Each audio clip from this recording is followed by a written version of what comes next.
Good morning. It's good to see everybody here bright and early this morning. Is everybody feeling okay? Everybody awake? Extra coffee? I do not like daylight savings time. I like the fact that all of my devices and my phones and Alexa and everything else automatically adjust to daylight savings time. However, I do not automatically adjust to daylight savings time. But here we are once again. It's good to see everybody this morning. It's always good to be here and be with you and worship with you and spend time in song and fellowship. And we're going to continue the sermon series that we began this month, and we're going to continue working through this concept of one name under heaven. And we've started the discussion about the meaning of the word's name and the concept of what it means, and that kind of an idea. And we're going to continue thinking about what it's like and what humanity in general has done with that idea. What have we done with the name of God? What have we done with the authority of God? And so, one thing I want you to think about this morning as we enter into this particular lesson is disappointment. Have you ever been disappointed? And no, I'm not talking about disappointed with the show or maybe a restaurant or something like that, but just with people. Have you ever been disappointed with somebody? Has somebody ever disappointed you? Or maybe you've disappointed yourself. Have you ever disappointed yourself and you thought, man, I can't believe I did that or said that. I'm better than that, right? Or it's somebody you looked up to or somebody you respected and they did something or said something and you think, man, it was so disappointing. Right? I think we've all kind of been there. We've been in these situations where we've been disappointed with either ourselves or somebody else. But when I read through the Bible and I read through the Old Testament, there are a number of times when I am disappointed. I'm disappointed with people. I'm disappointed with people's responses. I'm disappointed with those who seem to be close to things of God that I have never seen or experienced. And it seems like God's relationship with people in the past was so uniquely different in regards to where he was and his actions that I'm disappointed in how people respond to that. Respond to things that I would long to see, things I would love to experience. I mean, I would love to have seen and experienced what Adam and Eve experienced in the garden, that relationship they had with God, to see God, and I'm disappointed with the decisions they made. And I'm disappointed with others throughout the Old Testament, even into the New Testament. We find times of disappointment, but as we read through the Bible, we also find times of encouragement. Because out of all the times when people disobeyed God and sinned against God and turned against God and made bad choices, we often find that there is at least one person that makes a good choice. And in that case, our hope for humanity is kind of rekindled there for a moment to say, wow, maybe this thing is going to work out. Maybe there is hope for us, right? And one of those stories that we run into in the book of Genesis is the story of Noah. Right, one that we're really familiar with and we've studied and looked at so many times, but it's a good reminder that out of the midst of all the chaos, of all the sin, as the world chooses to go its own way, that there could be one person who can make a difference, one person who can make a choice whose consequences will affect others. So Genesis chapter 6, starting in verse 5. And so the Lord saw that the wickedness of man was great on the earth, and every intention of the thoughts of his heart was only evil continually. And the Lord regretted that he had made man on the earth, and it grieved him in his heart. Verse 7. So the Lord said, I will blot out man, whom I have created from the face of the land, man and animals, creeping things, birds of the heaven, for I am sorry that I had made them. I love my freedom. How about you? Don't you like that? Like that concept? I like the concept. I love freedom. I'm sure you love freedom. We love the idea of being who we want to be. We love the idea of thinking what we want to think and doing what we want to do. We like the concept of freedom of choice, but freedom comes at a cost. Freedom comes at a cost, right? I mean, just think about your everyday life. You have the freedom to make a lot of choices in your life. You can eat pretty much whatever you want to eat. I mean, within certain parameters, obviously, but you can eat pretty much what you want to eat. If you want to eat cookies and cake for dinner and lunch and breakfast, you can do that. And unless, of course, you're a kid and then you're not allowed to do that. But most of us adults can do that. We can make that choice. We can go down that road. If you want to choose to never exercise in your entire life, then you have the freedom to make that choice. But obviously, those choices are going to come with consequences, right? And we know that. We understand that there are consequences to our choices, that we might have the freedom to do something. We're free to make those choices, but there are certainly consequences that come along with choices. God has given humanity freedom, right? We're free. We're free to make a lot of choices. We're free to do a lot of things. We're free to decide for ourselves what is good and what is bad, what is right and what is wrong. That doesn't mean we're always right, but it means that we're free to make choices. But those freedoms come with consequences, and that's what we're seeing here in the text, is that God created humanity with freedom. We're free to make choices, and humanity made a choice, didn't they? They made a choice. They decided, this is how I want to live. This is what I want to think about. This is what I want to participate in. These are the kinds of things I want to do. And they made that choice. And here are now the consequences. God looks at humanity and he sees all the choices that humanity has made, and it grieves him in his heart. And he says, humanity has become evil. Right? Evil to the core. Even the thoughts have become corrupt and evil. That all of this is what they've done with their freedom. This is what they've done with their choices. This is what they have done with free will. They have corrupted themselves and they have made these choices. But then you get to verse 8. And verse 8, right, because that's disappointing, isn't it? I mean, we're thinking, man, all that has happened, the fall, the casting out of Adam and Eve from the garden, all of the situations that we see, I mean, we're thinking, why? Why make this choice? Why go down that road? But then we have a glimmer of hope when we get to verse 8, when it says Noah found favor. Noah found favor in the eyes of the Lord. Right? So that gives us a little bit of hope, right? That at least somebody out of all the people in the world, at least somebody made the right choice. Somebody decided to follow God. Somebody chose to deny themselves of some of the pleasures that life may offer and to follow after God. In verse 9, it tells us that Noah was a righteous man, that he was blameless in his generation, and Noah walked with God. And Noah also had 3 sons. We know them, Shem, Ham, Japheth, right? We know the sons of Noah because they are the ancestors of the rest of the world, right? But that is the story of this one particular man, as the whole world has been corrupt and made a choice to not walk with God, to not follow God. This man and his family made a different choice. A different choice. And it's hard to imagine. It's hard. I don't know how many people lived on the earth during that time. They surmise it was, a lot. I mean, we don't really have any particular numbers, but I mean, still, there was a lot of time that spanned from the fall in the garden to this time that God decides to wipe out the known humanity and start over again with Noah and his family. But we think, well, surely there was somebody else, right? I mean, it couldn't have just been Noah. Out of all the people in the world, only Noah? He was the only one? And it's hard for us to imagine that, but it seems that that's how the story has unfolded.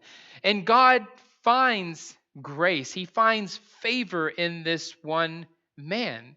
He was righteous. He was blameless in his generation. He walked with God. He made his choice. He made his sacrifices, because that's really what that is. We make sacrifices. And he walked with God while everybody else walked away from God. And that was the choice that he made. Look at verse 11. Verse 11 says, "Now the earth was corrupt in God's sight, and the earth was filled with violence. And God saw the earth, and behold, it was corrupt, for all flesh had corrupted their way on earth." You know, people are not puppets, right? We're not puppets. We don't have strings attached to us. We don't have somebody controlling our lives in the sense that they're forcing us to do certain things.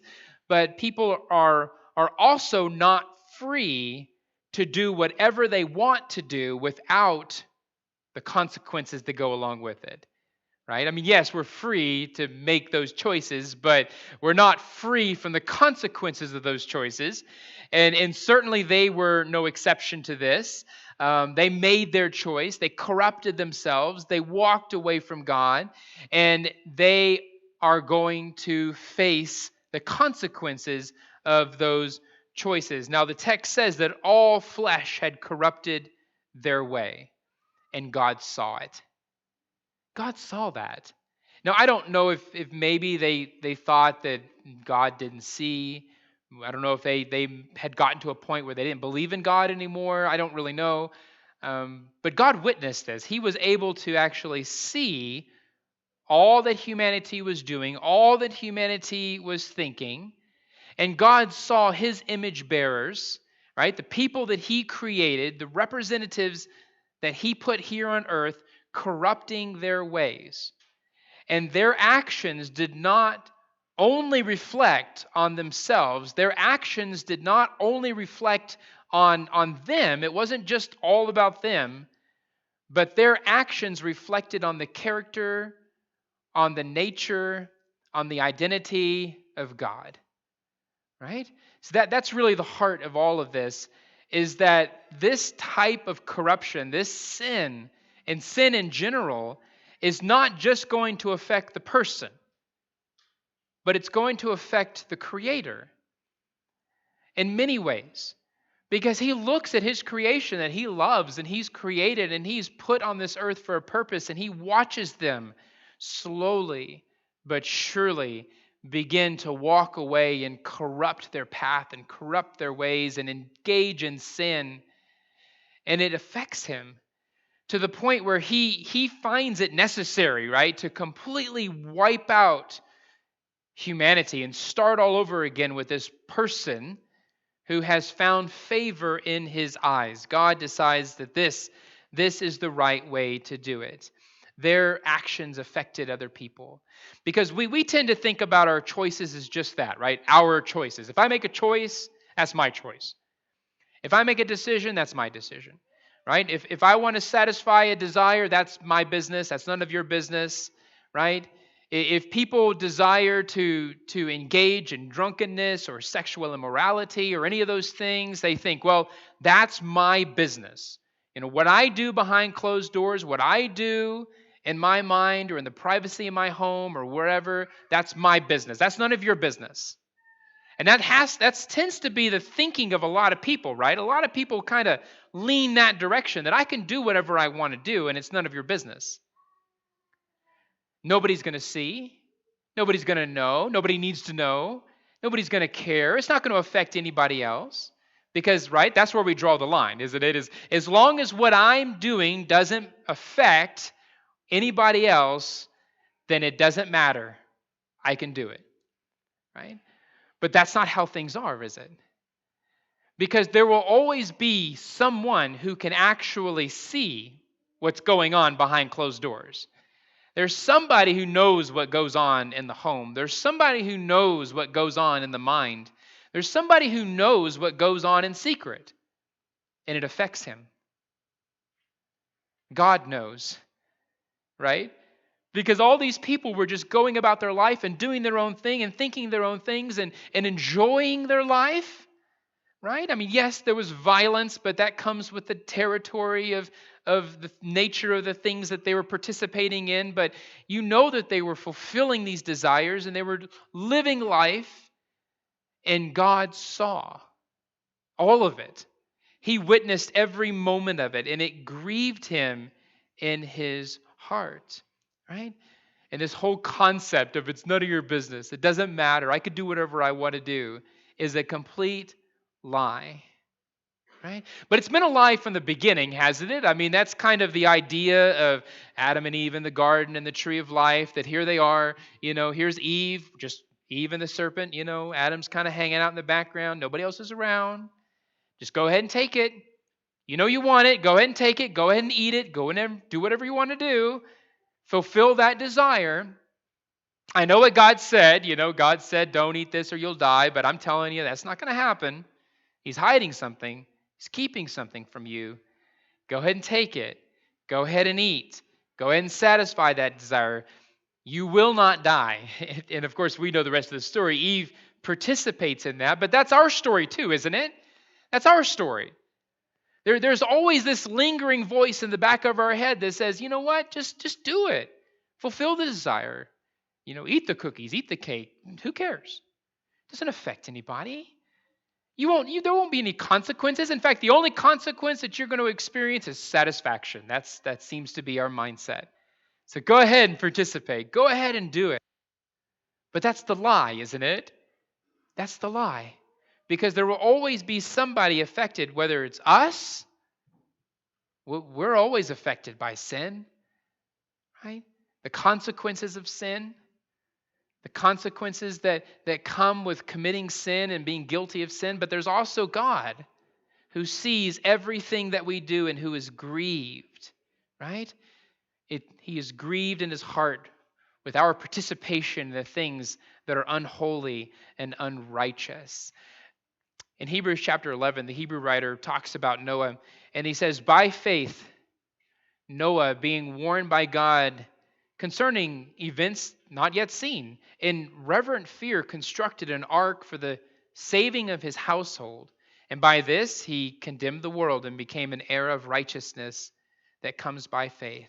Right? That was Noah's decision. That was Noah's choice. By faith. Was Noah perfect? Well, we don't really know a lot about Noah, right? I mean, before the flood, we know something about him after the flood. He made some mistakes. But we don't know a lot about him before the flood other than he found favor in the eyes of God. But we can assume that Noah wasn't a perfect person. We only know who was ever perfect on this earth. So we assume that Noah wasn't perfect. He probably wasn't. He's probably sinned. He's probably made some bad choices in his life. But what separates Noah and other righteous people from the rest of the world is that Noah had faith when others did not. Noah trusted God when others didn't trust God. Noah was committed to God when others were not committed to God. Noah believed God and Noah walked with God. Right? That doesn't require perfection, but it does require a lot of forgiveness and a lot of faith, a lot of trust, and a lot of commitment, right? And a lot of understanding the will of God. And that's where Noah stood in his relationship to God. While the rest of the world walked the course of the world, he walked with God. But the results of his choices, what were the results of Noah's choices? The salvation of his household. Isn't that what the text teaches us? Isn't that what the Hebrew writer wants to point out? That the faith of Noah did indeed affect other people. Just like sin affects other people, whether we think it does or doesn't, it does. Right? That when we are faithful, it affects other people.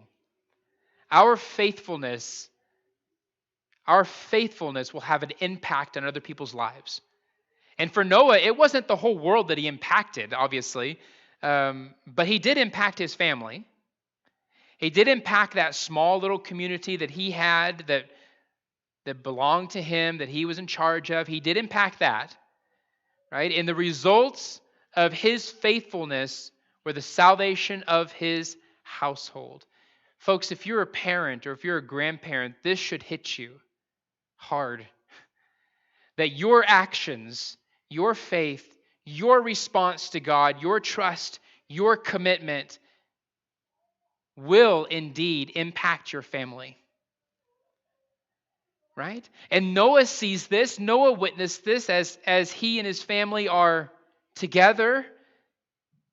And I imagine, as I'm kind of thinking through this whole scenario, I imagine that whenever that door is being closed, the rains have come and the floods are coming and that door closed. I imagine that when Noah is in this boat that he constructed with his family, that he's not looking around and thinking about all the missed opportunities.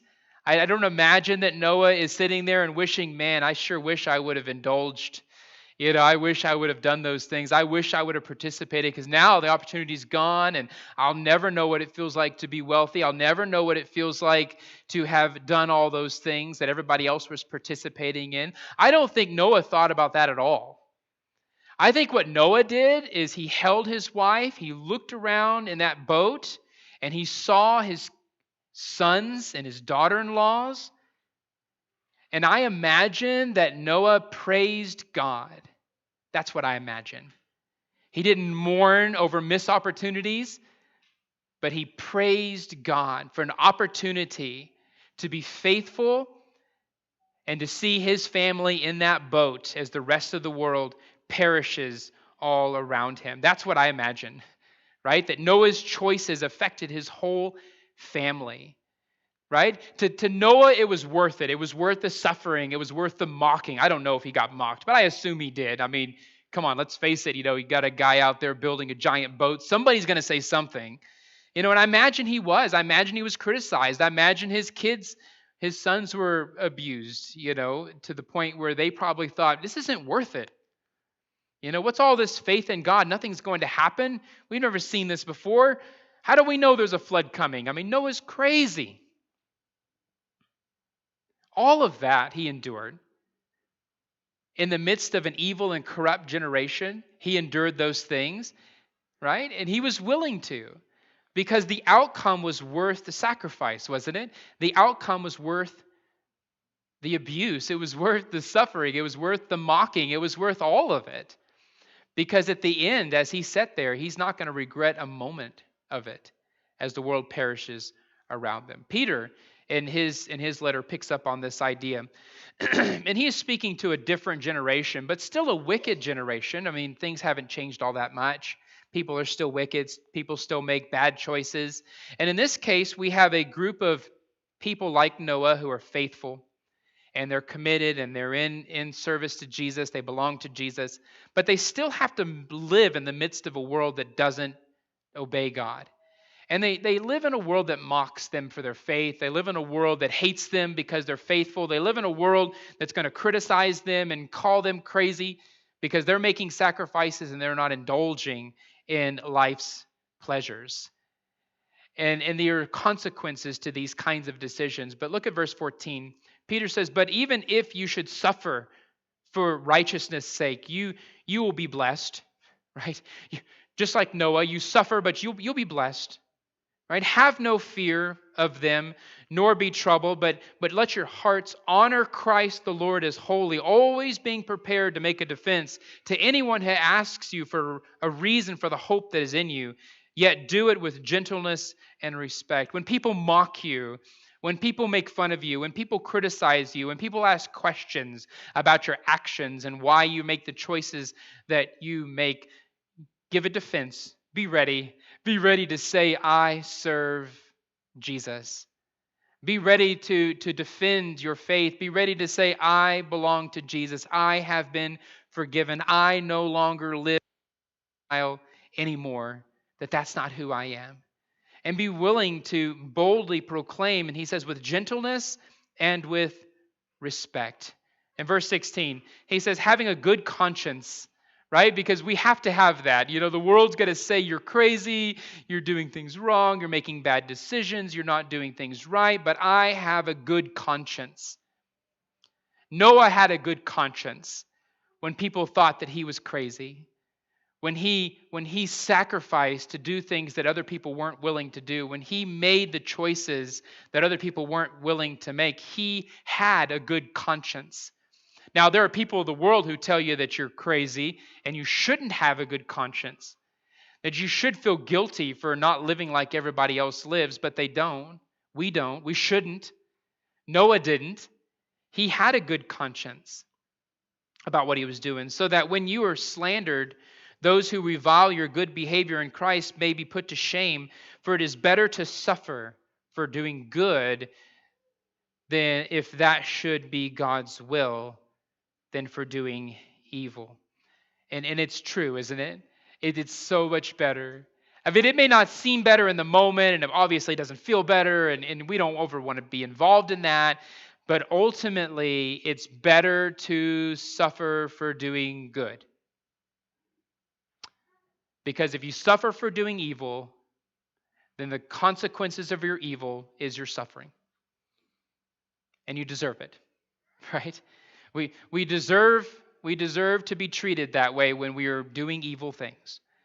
But then if you're doing good, like Jesus as the prime example, we think about him and his sacrifice that he made, and we think, he didn't deserve that. Right? But his suffering was for his righteousness. His suffering was not for his wickedness. And that's the same with us too, isn't it? We may suffer for doing good, and it's worth it. It's worth it because the outcome is worth it. Look at verse 18. For Christ also suffered once for sin, the righteous for the unrighteous, that he might bring us to God, being put to death in the flesh, but made alive in the spirit, in which he went to proclaim to the spirits in prison. See, Christ suffered for doing good. He set the example. He set the standard. He said, this is what it looks like to be my follower. And it's not all fun and games. It's not always easy. And you may suffer at the hands of unrighteous people, just as Christ suffered at the hands of unrighteous people. Right? That's what it looks like to be a Christian. It doesn't look like what people say on TV, does it? It doesn't look like when you hear people on TV, they say that you're going to be blessed and you're going to be rich and everything's going to be awesome. They're lying. They're lying. Right? Peter and his generation would say that's a lie. Now, we've been very fortunate in America to have some of those things, but that may not always be the case. It's not always the case. It's not always the outcome of our faith. The outcome of our faith may very well be suffering. In verse 20, he says, because they formerly did not obey when God's patience waited in the days of Noah. So he's bringing us back to that scenario, right? That think about Noah and his generation. It was wicked, it was evil, walked away from God, was grieving God's heart to see humanity. And then there was this one man who was faithful. And look what happened. Look what happened to him, right? He endured the suffering. And he and his household were saved. It's a beautiful image. And then Peter is bringing us home to that same scenario. He's looking at his generation. He's saying, look around you. These people are wicked. These people are evil. These people are making bad choices. You're suffering at their hands. Right? But just wait. Just wait and see what God will do. Because in reality, they're perishing and you're being saved. Now, it may look like you're a criminal. They may be treating you like a criminal. They may be treating you like you're the worst criminal that has ever lived by the way they're treating you, but you have a good conscience because God sees your faith and your good behavior just as much as he sees their disobedience. And it may not look like it from the outside because you're the one suffering, but in reality, they're the ones perishing. And you're the ones being redeemed. It doesn't look like that, but that's how the reality of things are. They're the ones outside the boat. You're the one inside the boat. They're the ones drowning in the water. You're the ones being saved. That's the reality of it. And God waited patiently in the days of Noah while the ark was being prepared, in which a few, that is 8 persons, were brought safely through the water. Out of all the world, 8 people. So when we have a small little community of believers that is enduring persecution and suffering, we remember those 8 people out of all the world who were saved, and we say, it's okay. I can endure this.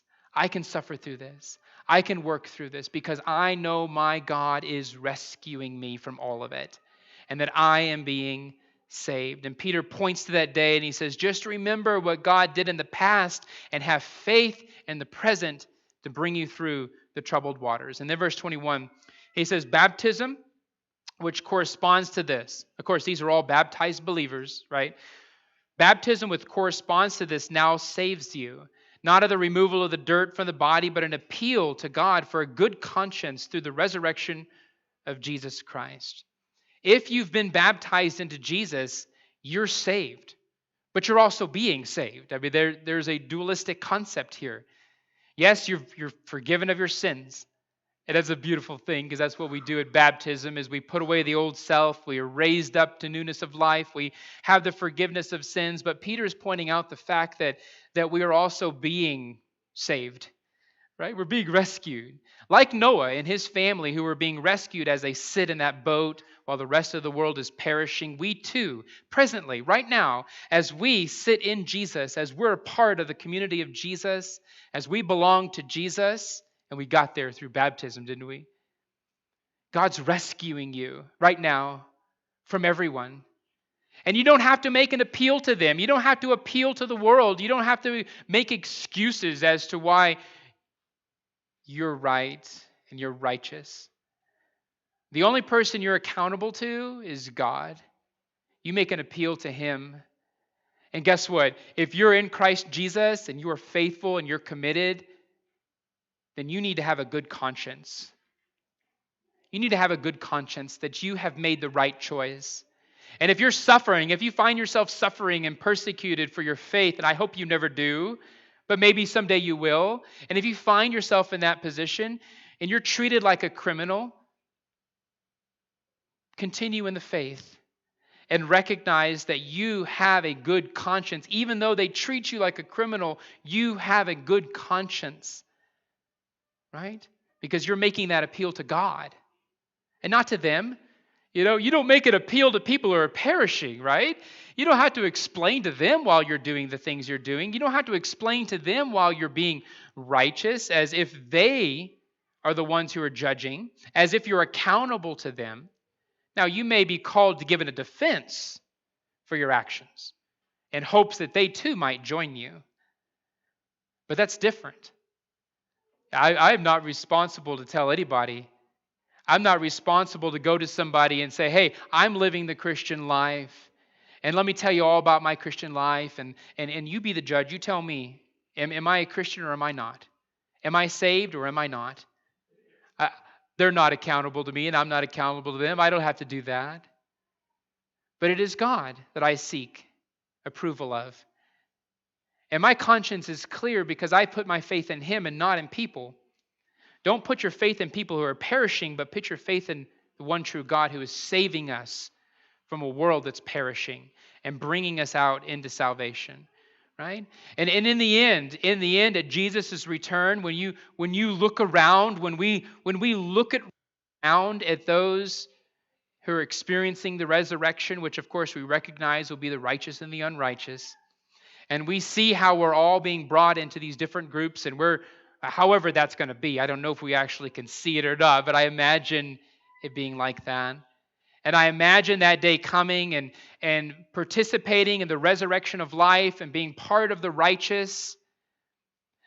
I imagine, just like Noah did, that at that moment in time, when that time takes place and that time in history actually happens, that there will not be a moment that any of us are going to look back and say, I wish I had participated in that. I wish I had made more money. I wish I was more popular. I wish I had done those things.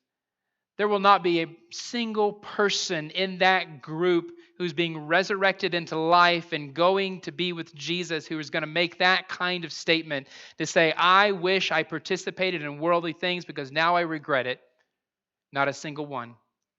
But I can assure you there'll be plenty of people who did participate who will regret it. And they're going to look back and they're going to say, I wish I had made a different choice. I wish I had obeyed God. I wish I had obeyed Jesus, because at that point they'll all know who God is and they all will know who Jesus is. And they're going to say that. I wish I did not live to myself. I wish I had lived to God, because now I am perishing and they're being saved. I am certain that those statements will be made and those thoughts will be had. And just like the days of Noah, we have a choice, right? We can either be part of the perishing or part of the saved. We can be those who are being rescued by God or those who are being condemned. And that choice is made right now, right? It's made right here and right now, before the flood comes, before the rain comes, before the judgment comes. As long as you have breath in your lungs, as long as you got up this morning, as long as you were able to come into this building, you now have a choice right now. Put your faith in God. Commit yourself to God. Follow God. Listen to God. Walk with God. And you will be part of those who are being rescued from this corrupt and perverse generation that's already being condemned and will certainly perish in the judgment. If you haven't made that choice this morning, if you've been sitting on the fence maybe or thinking about it and you haven't made that choice and you desire to become part of the community of believers, if you desire to be in the boat where people are being rescued from the flood waters, then this is your opportunity. You pass through the waters of baptism to be brought into the family of God, to have your sins forgiven, to become part of the family of God. Maybe you've made that choice and you've fallen away from it and you need a renewal and a refresher. This is an opportunity for you to come forward as we stand and as we sing.